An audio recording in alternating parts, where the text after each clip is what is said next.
My name is Sumaya. I'm a junior. My family lives in Maine, and I'm from Somalia.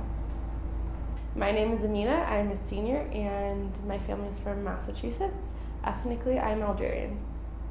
My name is Julida. I am a junior, and I'm from Florida, and my family is from Turkey and the United States.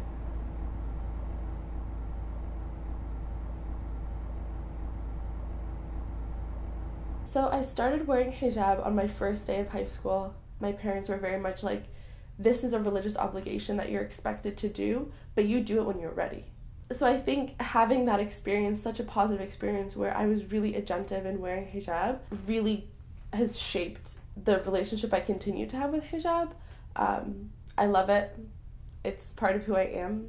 The reason why I wear hijab is something that I've really thought about kind of growing up, because it's something that I've worn since, from a very young age, since elementary school. It's kind of a daily reminder of my connection to God and my connection to my religion. I've come from a background that is not fully growing up with a Muslim family. So I was Muslim, but my family was partly Christian. So I think that made it a little bit difficult, but also made me appreciate what Islam really meant to me. Why did I choose Islam? And no one told me, you should wear the hijab. My parents for sure did not encourage me one way or the other. If anything, they were like, you don't need to do this when you can still be Muslim. So I decided last year to wear the hijab. I wear hijab because I believe that it is a religious obligation written in the Quran. And there are some controversies in terms of how that ayah, the verse, is interpreted. I understand those. But I think for me, the way that I was raised, that if there's a gray area about something, whether you do it or you don't, you always err on the side of caution. But that said, I wear hijab because I truly believe in the principles that come with hijab, that it's not just about modesty of dress, but it's modesty of character. I think hijab didn't change me, it enhanced qualities of myself that I wanted to improve on anyhow. That identity, especially in America, has been so heavily politicized. Muslim women, especially visibly Muslim women, so women who do wear hijab or niqab or cover in some way, are essentially the visible representations of Islam in this country. It's kind of like a double-edged sword, because you have this pressure of having to represent an entire religion, but it's also a privilege, and you do have an opportunity to show people that Muslim women, one, are not afraid, and two, are pretty badass, going about their daily lives with all this risk of literally being attacked or killed in some way, verbally harassed every single day. So it's a very strong identity that I identify with, and I guess has kind of been forced upon me, because people look at me and they see me wearing a hijab and that's what they see. They assume that I'm, Muslim. But I think that I've reclaimed that identity for myself. My biggest fear as a Muslim woman that wears hijab is not portraying Islam in its realest and truest form. When I feel society telling me you need to show that Muslims condemn terrorism and that you're not all radical and you are modern, then it's a burden. The media's representation of Muslims, I think it's something that lacks complexity and what Islam really is. People kind of otherize Muslim countries and Muslims to this fake kind of Islam that's a little space on the other side of the world, that people look like this and dress like this and talk like this and act like this, and this is what they think, and they're so different from us.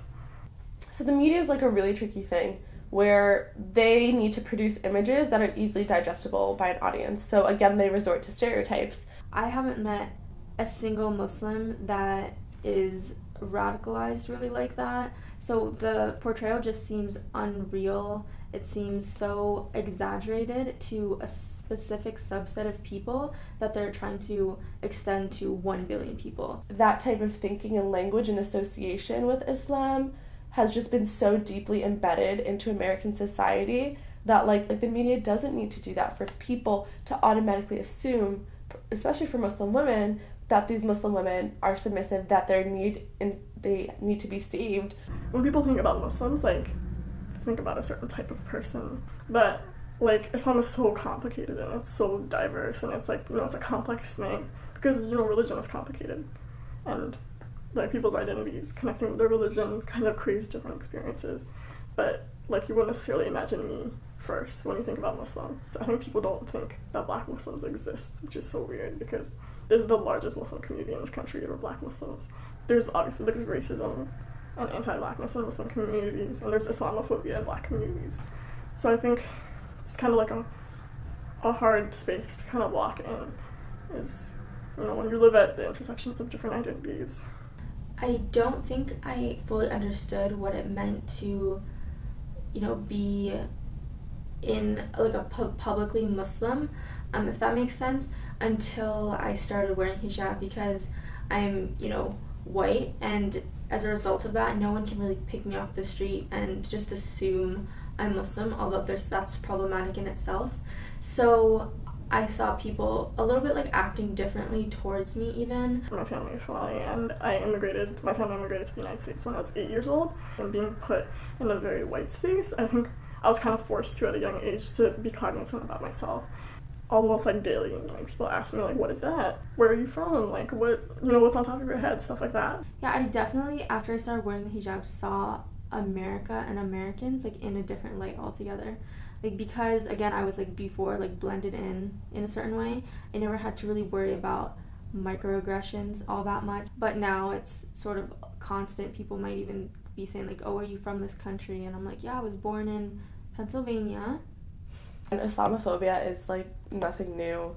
I just think now we're in a particular moment in time where it has become acceptable to publicly be Islamophobic and not get a social punishment for that. You know, I'm Muslim, but I'm so much more than that. You know, I'm Somali, but I'm so much more than that. Like, I'm so many things all at the same time, and that's kind of my personal experience. Before they even meet me, they think they understand me, so they kind of take away my voice before I even have a chance to speak. After wearing hijab, I think the way that I had to carry myself in public definitely changed.